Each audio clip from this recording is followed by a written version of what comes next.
Here.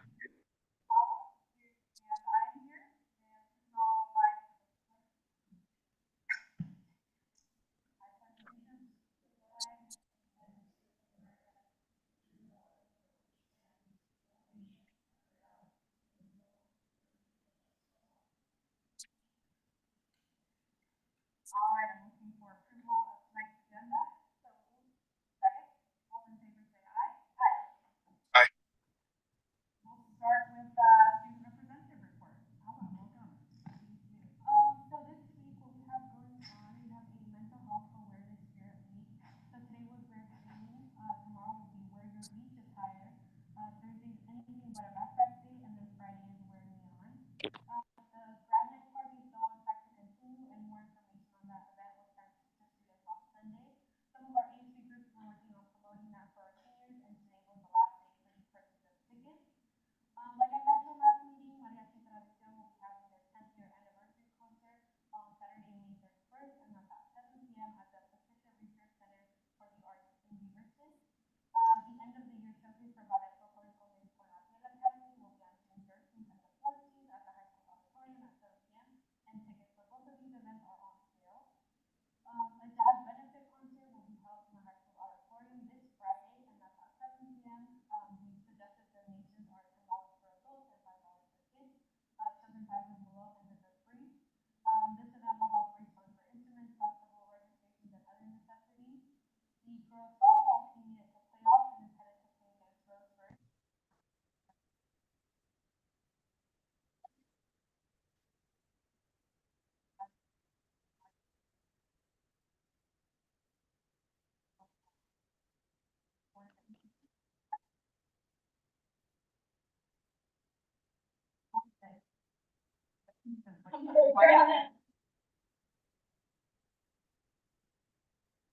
All right, board reports tonight. We'll start with Val. Okay, as Paula mentioned, the softball team did awesome yesterday. They beat McLean Grants Pass. They beat them 10-0. They're back on fire, and we're hoping they're back on fire tomorrow as well. Baseball made it to the playoffs for the first time in like 7 or 8 years, which is a great thing for them. They went and played, I think, Grants yesterday, and unfortunately did not win, but we're proud of them for making it to the playoffs for the first time in a long time. I also had the opportunity to go cheer on the lacrosse team last Wednesday. It was a very fast-paced, confusing game to watch, but a lot of fun. And they played, I can't remember, but I know they're playing Roseburg as well tomorrow at the high school at 7 p.m. If anybody wants to go watch. I think that's it. Oh, yeah, Jacksonville is fantastic too. But, I think it's safe.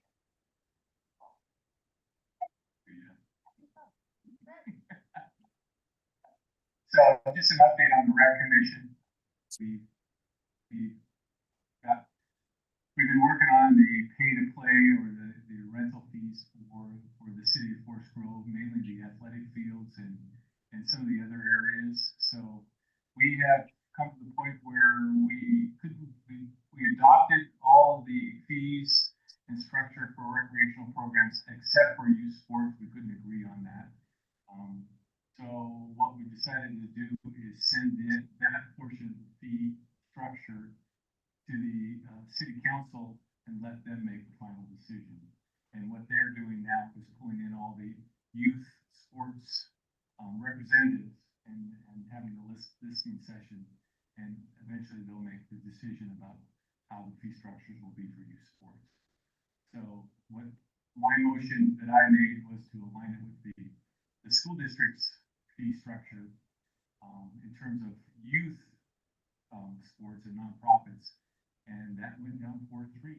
So that's where it ended up in now city council, and that's my update. Is a listening thing for community members or just the youth group? Targeted youth representatives from the people that are currently using the facilities. Thank you. Yeah.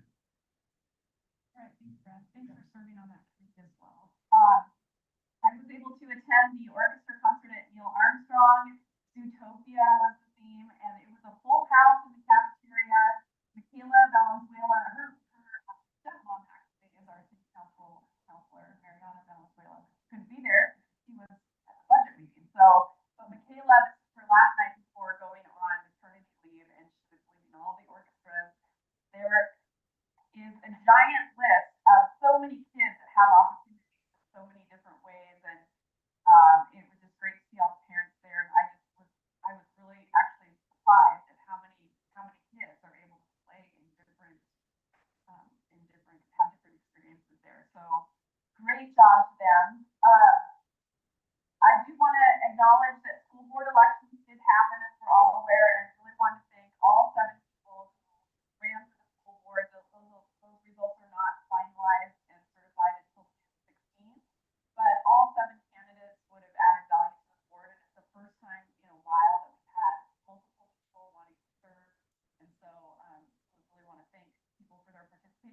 The other interesting and exciting thing about Forest Grove is that while turnout across the board in Washington County was low, as it usually is in May, I believe that Forest Grove actually was the winner in turnout when I looked at all the other neighboring cities, not that it's a competition, but it is.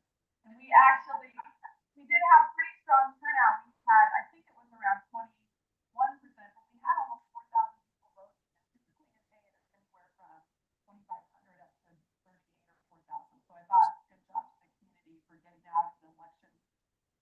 There were not a lot of things on the ballot. I do want to mention that the police bond narrowly lost, and I think we want to continue to reach out to people in the community about what our needs are in the city with regards to the police station, and I want to acknowledge the work that's done by our police chief Henry Ryman and his staff and city staff that really helped support get the word out on that bond. And finally, we are still in legislative session. Tomorrow night, Senator Solman is having a virtual town hall, and if you have never had a chance to attend one of her town halls, she has town halls in person and virtually. It feels like a couple times a month at least, on top of being in a full-time legislative session. So virtually pop in tomorrow and just hear what she has to say for updates and share. Have or introduce yourself. I would encourage people to do that. And Dr. West may or may not be talking about the revenue forecast. She will be. So I'm just going to technical terms.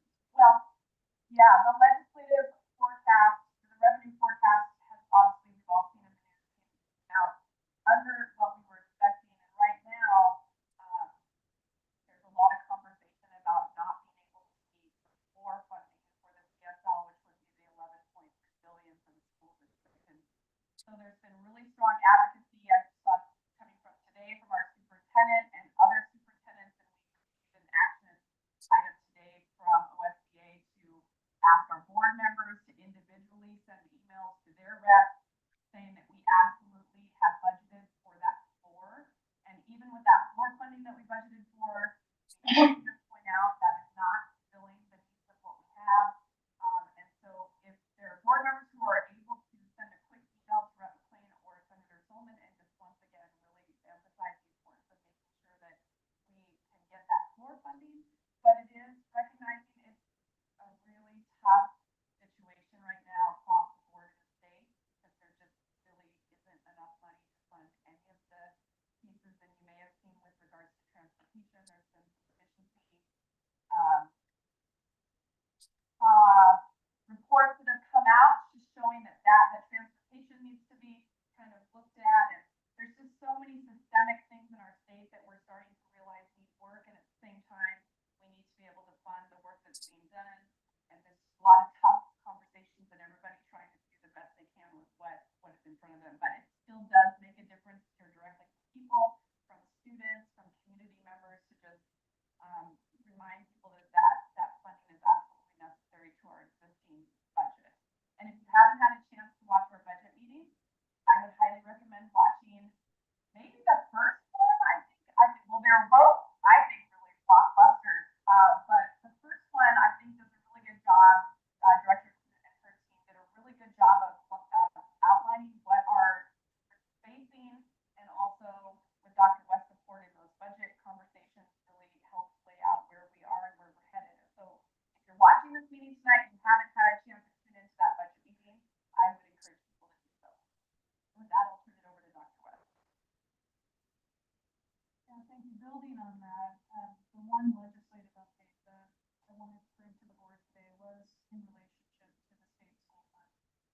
Tomorrow, the Joint Ways and Means Committee for Education work session.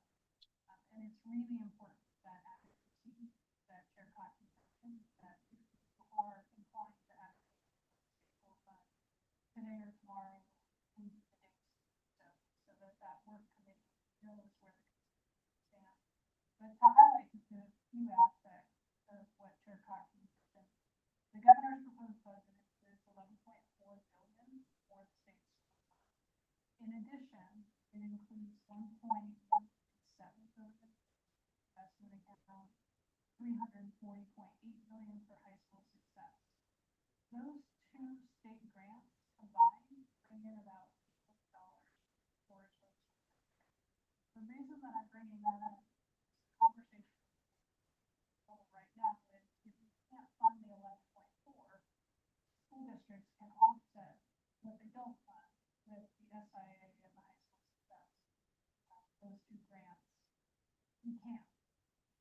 You really can't, if that is the decision that the legislature makes. And if they were to make that decision at the highest level of reduction for the state, in other words, all of the high school success, all of the SIA to offset the governor's proposed budget, that would result in an $8 million loss in the general fund for our school district. Now, there's no indication that they would go that far at this point, but that is part of the conversation that's taking place at the legislative level right now. So advocacy matters. It really matters. Our representatives want to hear from us, as Chair Cox said, and now is the time to have that conversation for elected officials. A couple of other things that I want to highlight related to the school district. Last week I was able to attend one thing. It was incredible. There has been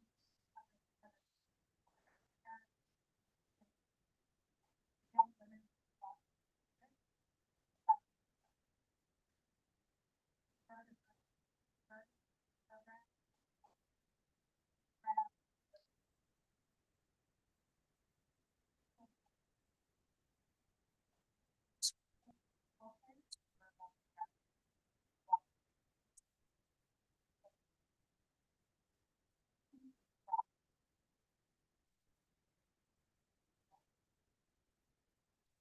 Our partners have a lot of collaboration.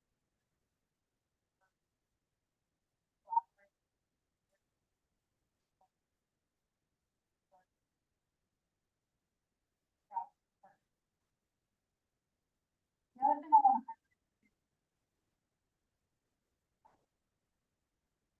there are promotions, there's graduations coming up, there's a lot of celebrations taking place in classrooms.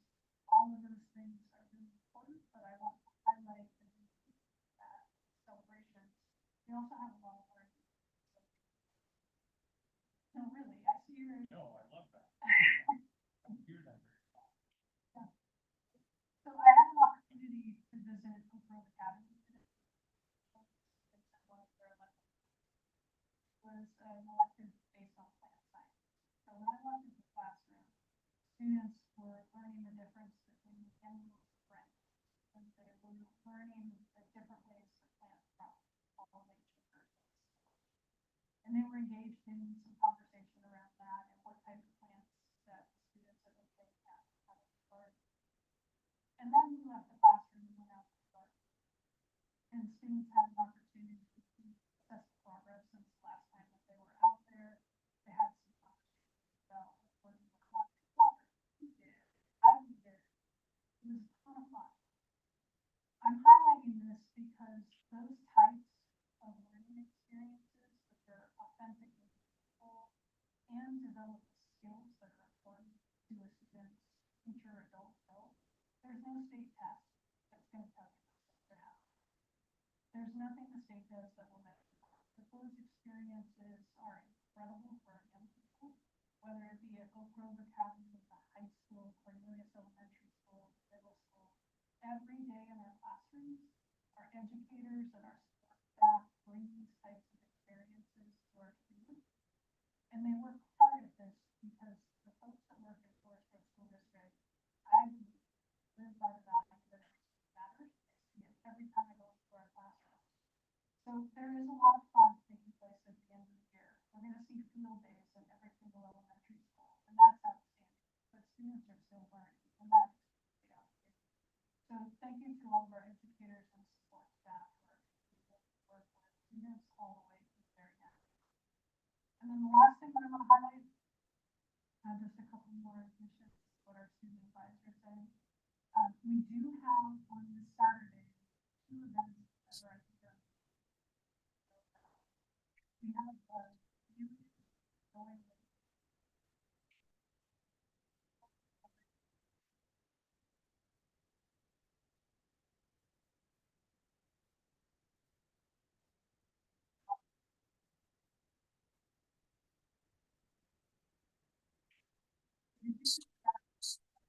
open house this Saturday as well. And you can tour the house between the hours of 12 p.m. and 4 p.m. And that's at 1236 Parkside Avenue here in Forest Grove. So we welcome the community to visit any of those important events. And that's it for me. I'd like to add a comment about Oak Academy. In the last, 5 or 6 years, they have been partnering with the Gales Creek Garden Club. So, Yeah. so when they had the plant sale, the kids brought their plants, but they also helped the community carry their plants to the cars and that. And that's been a really good partnership. And, you know, the Gales Creek Garden Club, they really appreciate it. So again, it's a community, it's a partnership. So we really appreciate it. Thank you for sharing that. All right, thank you. We do not have comments tonight from Forest Grove Education Association. No, they're not at this time. Okay, that worked out well. Bethany, do we have any unscheduled public hearings? All right. So we'll move on to consent agenda. The consent agenda is made up of routine, non-controversial items to be voted on under one motion. Are there any items within the consent agenda a board member or the superintendent wishes to discuss separately? Seeing none, I'll make the motion that we approve the consent agenda as presented. I will second. all in favor, say aye. Aye. Aye. Okay, motion passes, and we'll move on to action items. Our first action item is Chromebook repairs with Director Pignon, our technology manager. Thank you, Chair Cocky. The first item before you, tonight is the, third-party repair services that the district uses each year for our Chromebooks. With this, we kind of estimate how much we'll need for the year to do repairs. And so we're bringing forward to you today, the request to approve, Chromebook repairs through chromebookparts.com for the upcoming 25-26 school year. Not to exceed, $60,000, as kind of a reference point. You approved the same one last year, and coming up to the end of the year, we're just under 60,000. So we're kind of in that, we didn't exceed, we're kind of in that same ballpark. So we're estimating for this upcoming school year about the same. So, administration recommends that the board approve the purchase of Chromebook repair services through chromebookparts.com, not to exceed $60,000 for the 25-26 school year. Any questions? No. All right, do I have a motion to approve the purchase of Chromebook repair services through chromebookparts.com not to exceed $60,000 for the 2025-2026 school year? Second. Any discussion? No. All in favor, say aye. Aye. Aye. All right, motion passes, and Cisco Voice licensing renewal. Great, so a few renewals tonight. So this is the same renewal as past years, of our Cisco voice licensing. We use Cisco for our, on-premise, voice software and hardware system. And, for the 25-26 school year, our renewal is for $50,400.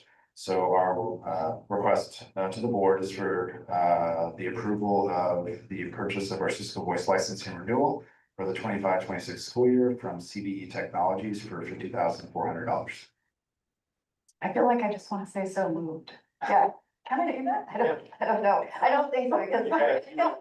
Hey, how about, so well done. I'll just make the motion. That was real good, Rika. Thanks. I move that the board approves the purchase of our Cisco voice licensing renewal for 2025-2026 school year from CBE Technologies for $50,400. Second. Any discussion? All in favor, say aye. Aye. Aye. All right, Comcast data service extension. All right, moving on. So the next one for you is, the district currently has their data services contract through Comcast. The existing contract expires, and on June 30th, but under the contract, we can extend for another year on a month-to-month basis. As you know, the board already approved our new dark fiber project, which is under construction, that we plan to have in service for the 25-26 school year. But with that construction, we'll probably have some overlap period. So this request is to approve us to continue on a month-to-month on Comcast until such time as we're ready just to disconnect service. So the recommendations for the board to approve the extension of the data transmission fiber service with Comcast Cable Communications Management on a month-to-month basis, 25-26 school year, for an amount not to exceed $120,000. Questions? I make the motion for the board to approve the extension of the data transmission fiber service with Comcast Cable Communications Management LLC on a month-to-month basis for the 2025-2026 school year for an amount not to exceed $120,000. Second. Any discussion? All in favor, say aye. Aye. And Microsoft licensing. Excellent. As again, you may remember, on a yearly basis, we need to renew our licensing with Microsoft for all our Microsoft services. And for this year, through the OETC, through the pricing agreement they have with Microsoft, we received our quote, and our renewal this year is for $59,975.97. So our recommendation to the board is to approve the purchase of our Microsoft licensing renewal for the 25-26 school year from OETC for $59,975.97. Questions? I move that the board approves the purchase of our Microsoft licensing renewal for 2025 through 2026 school year from OETC for $59,975.97. Second. Any discussion? All in favor, say aye. Aye. All right, passes. Thank you, Nolan. And I think if there's no further business, we are adjourned at 5:55 p.m. It was a Enrique show tonight. It's all about